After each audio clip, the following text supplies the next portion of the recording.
Buongiorno, benvenuti alla TG Sicilia. Le principali notizie. Duro colpo degli investigatori di Palermo alle famiglie mafiose di Porto Empedocle e Agrigento Villa Seta. 23 arresti, interrotta una guerra tra cosche. La casa dell'orrore a Caltanissetta, anziani legati ai letti e alle sedie a rotelle in una residenza di riposo, in 9 in manette. Palermo, attesa per oggi la convalida del fermo del turista americano che ha accoltellato un bengalese alla Vucciria. I residenti, stanchi delle risse, chiedono aiuto. Allo Sperone, allarme povertà del parroco. Crisi idrica e sempre guerra tra comuni, l'acqua di un pozzo non arriva e Caltanissetta continua ad alimentarsi dall'Ancipa. In agitazione per questo le comunità dell'Ennese, dipendenti dall'invaso. A Palermo stop a razionamento durante le feste.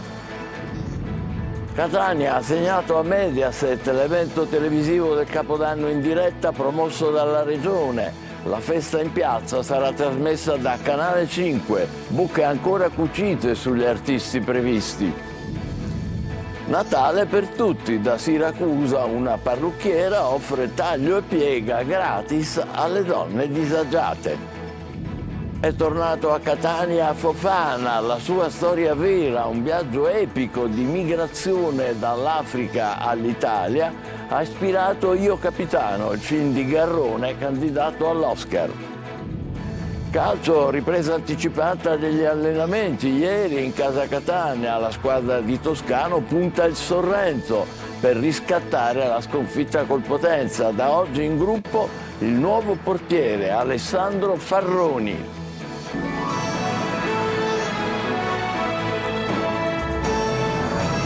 Bentrovati. Duro colpo della direzione distrettuale di Palermo alle famiglie mafiose di Porto Empedocle e Agrigento Villa Seta. 23 gli arresti, dalle indagini su azioni intimidatorie si è arrivata alla scoperta di una vera e propria guerra tra clan per la contesa del territorio che è stata naturalmente interrotta. Davide Sardo. Spari nelle notti contro auto e case. Fra Agrigento e Porto Empedocle queste notti agitate non sono passate inosservate ai carabinieri. E così, dopo indagini che si sono avvalse di illuminanti intercettazioni, è emerso il quadro di una faida tra famiglie mafiose. E guerra, si ammazzano fra loro, si sente in un dialogo intercettato. Oggi il mega blitz del comando provinciale dei carabinieri, disposto dal procuratore di Palermo Maurizio De Lucia, che ha portato all'arresto di 23 persone tra agrigentini e nisseni, accusati di associazione per delinquere finalizzata al traffico illecito di droga, detenzione ai fini di spaccio, tentata estorsione e associazione mafiosa. Contestati anche diversi danneggiamenti, ma anche il favoreggiamento personale. I provvedimenti sono stati notificati ad Agrigento, Porto Empedocle, Favara e Canicattì, ma anche a Gela. Tra i fermati anche il favarese Domenico Blando, l'uomo che curò la latitanza di Giovanni Brusca a Cannatello, e Fabrizio Messina, ritenuto il boss di Cosa Nostra a Porto Empedocle. Colpito anche il clan di Villa Seta, al cui vertice vi sarebbe Pietro Capraro, già inquisito per mafia. Anni addietro il collaboratore di giustizia di Favara, Giuseppe 40, raccontò che in Cosa Nostra Agrigentina vi sono ancora due schieramenti che riflettono i bellicosi di Rina e i moderati di Provenzano. Il primo è dei Fragapani di Santa Elisabetta e l'altro è tracciato da Giuseppe Falsoni e Campo Vero di Licata, e i due gruppi si sono già scontrati con raffiche di omicidi. La Procura antimafia di Palermo ha chiesto 8 anni di reclusione per Martina Gentile, figlia della maestra di Campobello di Mazara, Laura Bonafede, già condannata per associazione mafiosa e braccio operativo nella latitanza del boss Matteo Messina Denaro. Per la Gentile, figlia del gastolano Salvatore, l'accusa è di favoreggiamento e procurata in osservanza della pena.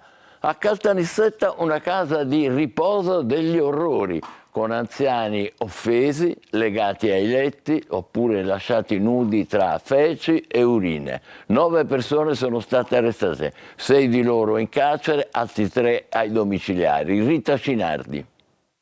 Sono 9 gli arrestati della casa di riposo Santa Chiara di Caltanissetta con l'accusa di maltrattamenti e sequestro di persona, con l'aggravante di aver agito per futili motivi e nei confronti di persone anziane, spesso malate, che non potevano difendersi. Secondo quanto emerso dalle indagini dei carabinieri, le 2 titolari della società che gestivano la casa di riposo sarebbero state consapevoli dello stato di abbandono in cui versavano gli ospiti della struttura e della carente gestione dei servizi, ma non avrebbero adottato alcun provvedimento. Gli altri, tutti operatori sociosanitari, sono accusati invece di aver maltrattato gli anziani utilizzando nei loro confronti un linguaggio offensivo, minaccioso, volgare, schernendoli per la loro incontinenza. Secondo quanto documentato dalle immagini dei carabinieri, spesso i malati venivano lasciati nudi tra feci e urine e offesi perché non riuscivano a controllarsi.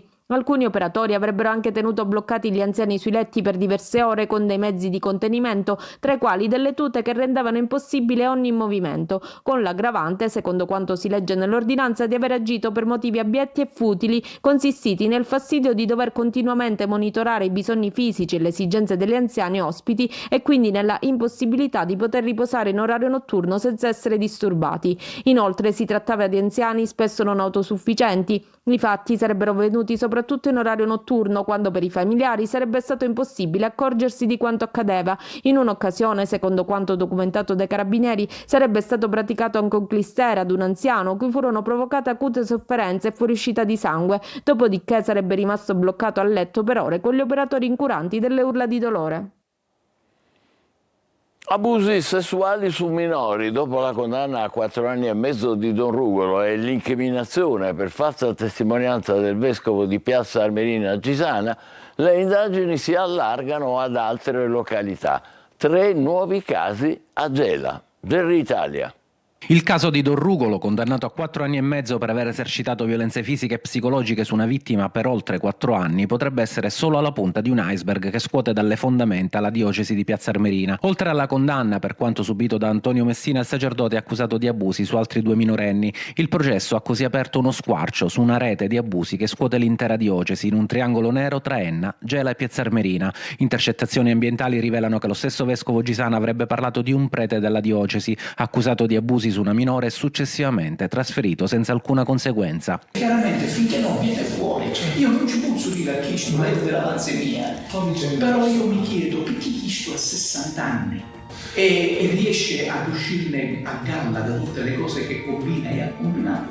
Il suo povero picciotto a 37 anni, 38 anni ci è successo di quello che ci è successo. Ed è proprio a Gela che la situazione sembra fuori controllo. Nel 2020 prende il via un procedimento a carico di un militare gelese molto attivo nella chiesa madre cittadina per violenza sessuale su minore, oggi ancora pendente innanzi alla Corte di Assise di Caltanissetta. Da questo procedimento vengono fuori altri 2 casi di violenza sessuale a danno di minori. Il primo ad opera di un catechista formatore presso la stessa chiesa madre che avrebbe abusato di un ragazzino dai 12 ai 18 anni, rinviato a giudizio dal GIP del Tribunale di Gela. Nel novembre del 2021 viene poi arrestato dalla Polizia di Stato un altro catechista di Gela, attivo in una parrocchia della periferia cittadina, con l'accusa di violenza sessuale su una minore. Una serie di episodi che richiedono chiarezza e trasparenza, mentre la giustizia continua il suo lavoro su una vicenda che sta sconvolgendo l'intera comunità.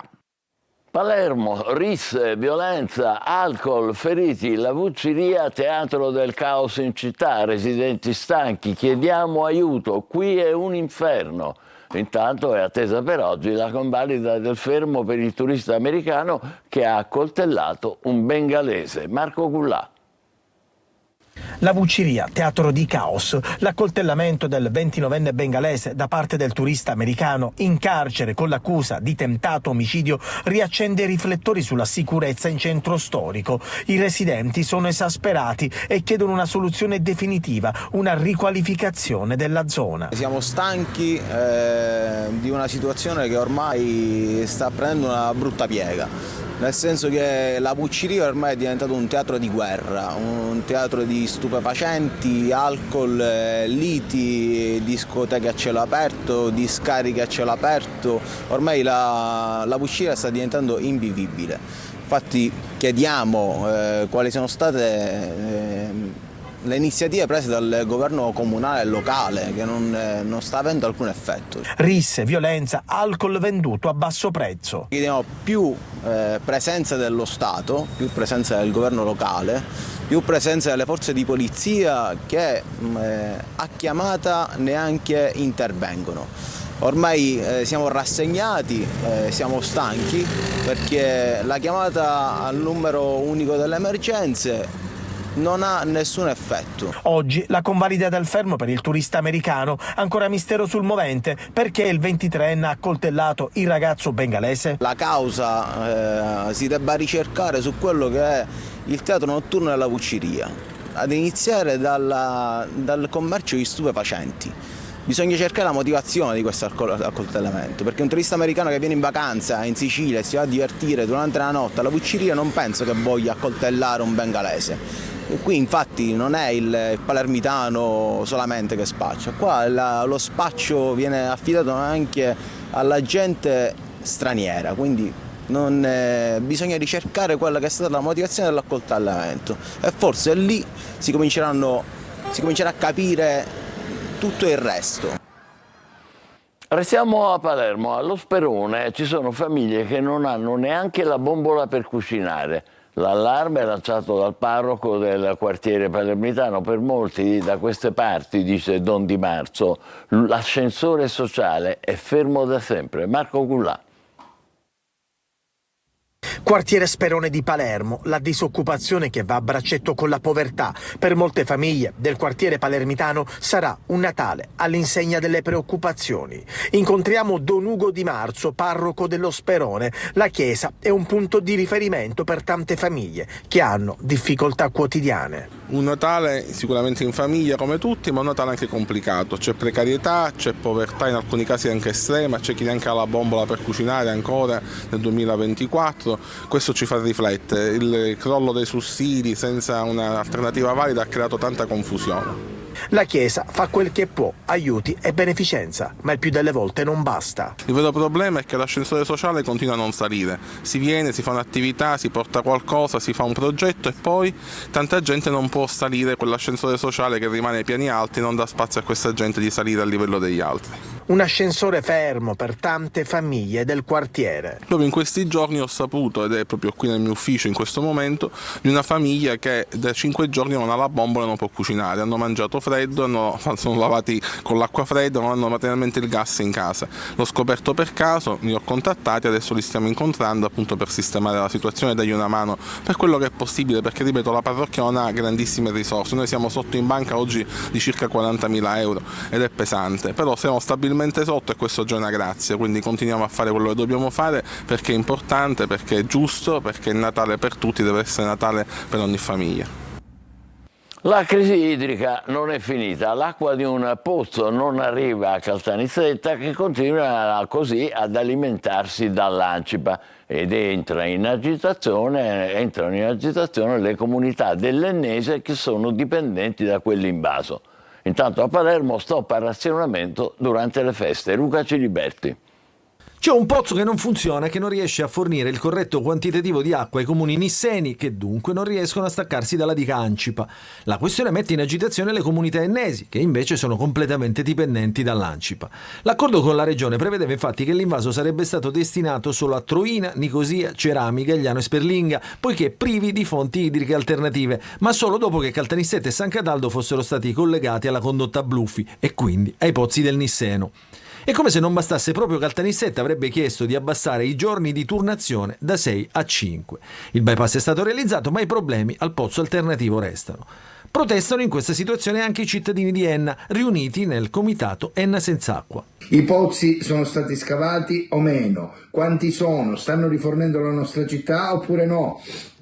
Si è alla ricerca di altri pozzi oppure no? Insomma, c'è poca chiarezza e questo ci lascia immaginare che probabilmente o ci sono cose che non si possono dire o che si vive alla giornata e si percorre una idea senza strategie a lungo termine o a lunghissimo termine, certamente senza strategie per la prossima estate. E poi c'è un problema strutturale di carenza idrica. L'Ancipa attualmente contiene 1/5 di metri cubi di acqua rispetto all'anno precedente. Il razionamento dovrebbe servire, in questo periodo di piogge, a consentire che l'invaso si riempi in prospettiva della stagione calda. Va meglio invece a Palermo, dove dal 23 dicembre al 1 gennaio del 2025 l'AMAP sospenderà il piano straordinario di razionamento idrico, un provvedimento comunicato dalla cabina di regia istituita dalla regione siciliana che serve a mitigare ogni possibile disagio dei cittadini durante le festività natalizie. A Niscemi la polizia e i vigili del fuoco sono intervenuti in contrada Pillacane per soccorrere un vitello, eccolo qui, di 300 kg caduto casualmente in una vasca, questa qui, per la raccolta delle acque reflue. Per tirare fuori l'animale da questa cisterna profonda alcuni metri è stato necessario l'utilizzo di una gru idraulica e i vigili del fuoco sono riusciti con non poche difficoltà, come vedete, a mettere in salvo il bovino che è apparso in buone condizioni ed è stato restituito ai proprietari. Assegnato a Mediaset l'evento televisivo del Capodanno in diretta da Catania promosso dalla Regione. La festa in piazza sarà trasmessa in diretta da Canale 5. Luca Ciliberti. Il Capodanno di Catania sarà trasmesso in diretta su Mediaset. La notizia era nell'aria da settimane, ma adesso è arrivata l'ufficialità. Conclusa la manifestazione di interesse, la Regione ha comunicato di aver affidato a Mediaset il servizio per la realizzazione e messa in onda in diretta televisiva su Canale 5 del format Capodanno 2025, essendo stato l'unico operatore che aveva risposto all'avviso pubblicato dal Dipartimento regionale del turismo lo scorso 26 novembre. Il costo dell'operazione chiavi in mano è di 1,5 milioni di euro esclusa IVA, rimodulato rispetto alla proposta iniziale da parte di Mediaset che aveva chiesto 2.450.000 euro. Oltre alla diretta televisiva, il format sarà trasmesso anche su Radio 105 e sarà pubblicizzato con la trasmissione di 88 spot autopromozionali. Nella manifestazione di interesse, la Regione chiedeva espressamente che fosse individuata come sede dell'evento una piazza di una delle 3 città metropolitane dell'isola e che la proposta prevedesse ampia ed espressa comunicazione pubblicitaria del brand Sicilia in tutta Italia. Bocche cucite sul cast artistico, che sarà reso noto dall'amministrazione comunale nei prossimi giorni. La Regione ha chiesto di rimodulare gli ospiti della trasmissione che sembra conterrà la partecipazione di numerosi artisti provenienti dai talent Mediaset e di alcuni personaggi mainstream più noti al grande pubblico. Il progetto, spiegano dalla Regione siciliana, rientra nell'ambito delle iniziative del programma triennale di sviluppo turistico regionale per potenziare l'offerta turistico-culturale del capoluogo etneo con un potenziale pubblico di milioni di telespettatori. Caro voli, fare pagare 1.000 euro a persone per chi vuole andare e tornare dalla propria terra è uno scandalo. Lo ha detto il presidente della regione Schifani, che sul tema del caro voli ha aggiunto: penso che sarà necessario chiedere con garbo l'istituzione di una commissione parlamentare d'inchiesta su quello che si sta verificando. Siracusa, Natale per tutti, taglio e piega gratis per le donne in difficoltà. È la generosa iniziativa lanciata da una parrucchiera siracusana che a ridosso delle feste vuol fare sentire bella anche chi non può pagarsi un'acconciatura. Francesco Aloi. Sotto Natale c'è chi pensa alle vacanze, chi ai regali, chi invece ad aiutare il prossimo. È quello che ha deciso di fare Vanessa, parrucchiera siracusana. Li aiuto facendo il servizio di taglio e piega a persone veramente bisognose e non come quelle che si vedono in giro, i finti bisognosi. Così nella sua sala, nel quartiere Tiche, nella zona nord di Siracusa, potrà andare anche chi ha difficoltà economiche. Taglio e piega gratis nel massimo della riservatezza. Tutto nella privacy, può venire a usufruire di questo servizio. Lei comunque è pronta ad andare anche a domicilio. Aiutare chi ha bisogno, ci dice, è una cosa normale. Anzi, dovremmo farlo tutti. Oggi soprattutto i soldi non fanno la felicità, ma fanno la sistemazione e quindi che dare un sorriso, donare un sorriso a chi ne ha di bisogno. Perché bisogna essere più buoni e non solo a Natale. Giocare per crescere a Librino, il mega quartiere di periferia a Catania. Una giornata di festa per 150 ragazzi e minori stranieri che partecipano ai progetti di inclusione di Villa Fazio, bene confiscato alla mafia. Giusy Lazzara. È come una seconda casa per i ragazzi di Librino che partecipano alle attività del centro educativo di Villa Fazio di Catania. In questo bene confiscato alla mafia, oggi del comune, è una giornata di festa che accoglie più di 150 giovani del quartiere e minori stranieri. Giocano e si divertono nei tornei di pallacanestro e di calcio. Librino, un po' tutti lo descrivono tipo un quartiere pericoloso, però io lo vedo un quartiere come tutti. Quando vieni qua cosa fai? Cosa fai con le tue compagne? Giochiamo a rugby, a calcio. E nessuno vuole rinunciare a giocare e partecipare alle attività. Questa mattina mi ha chiamato la mamma di una bambina per dirmi che sua figlia sarebbe andata a trovare il papà in carcere perché era una giornata dedicata ai saluti natalizi, ma che avrebbe trascorso poco tempo perché voleva stare con la sua famiglia in questa giornata particolare, quindi ha deciso di stare un'oretta col papà e di raggiungerci qui per questa giornata che non voleva perdersi. Educazione inclusiva è la mission di tutte le associazioni presenti a Librino del consorzio Il Solco, che da anni educano al rispetto e alla legalità i bambini e le bambine del quartiere. A Villa Fazio ogni giorno i volontari sono presenti per gli eventi sportivi, laboratori artistici, musicali e attività di doposcuola. La sua storia ha ispirato Io Capitano, il film di Garrone candidato agli Oscar, un viaggio epico di due giovani migranti dall'Africa in Italia, ispirato alla vita vera di Fofana. E lui ora, alla vigilia del Natale, è tornato a Catania per riabbracciare gli uomini e le donne che lo hanno accolto dopo il viaggio della speranza. Eva Spampinato. Catania farà parte della mia vita per sempre. È tornato a Catania per passare le feste con la sua famiglia, una famiglia acquisita che però ha avuto un valore fondamentale per la sua intera esistenza. Lui è Fofana ed è il migrante che ha ispirato il pluripremiato film di Matteo Garrone, Io Capitano, che ha rappresentato l'Italia anche ai premi Oscar americani. For Best International Feature Film, Io Capitano, Italy. Dopo tantissimi anni mi trovo di nuovo secondo a casa mia, mi trovo tutta la famiglia che mi mancava tantissimi anni. Fofana è arrivato a Catania quando aveva 16 anni, dopo il viaggio che adesso tutto il mondo conosce. Qui ha incontrato gli angeli dell'associazione Prospettive e grazie a loro ha frequentato le scuole. Dal 2019 vive in Belgio, dove lavora nel reparto logistico dell'aeroporto di Liegi. Ha una figlia di 4 anni e mezzo e anche se gli manca tremendamente il sole di Catania, può dire di avere una vita completa. Grazie al sostegno degli uomini e delle donne di Prospettive, ma anche grazie alla sua forza di volontà. Anche io ho mostrato che la motivazione, tutto quello che volevo fare, quindi hanno accompagnato con il desiderio che io volevo fare e io voglio andare sempre avanti.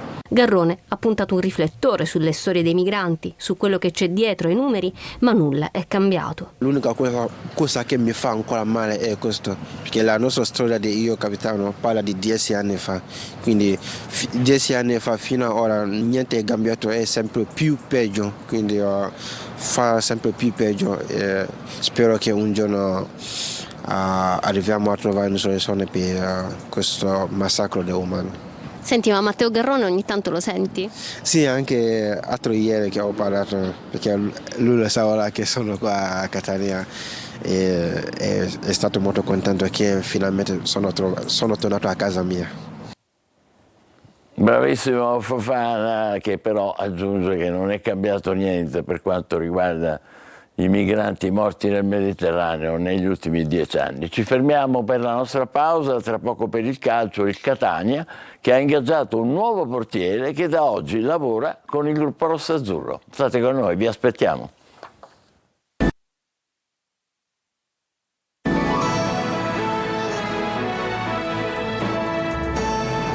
Riprendiamo con il calcio, ripresa anticipata degli allenamenti del Catania che ha voglia di riscattare la sconfitta con il Potenza. Infermeria di nuovo piena dopo gli infortuni di Betters e di Gennaro. Da oggi in gruppo il nuovo portiere Alessandro Farroni, servizio di Francesco Triolo.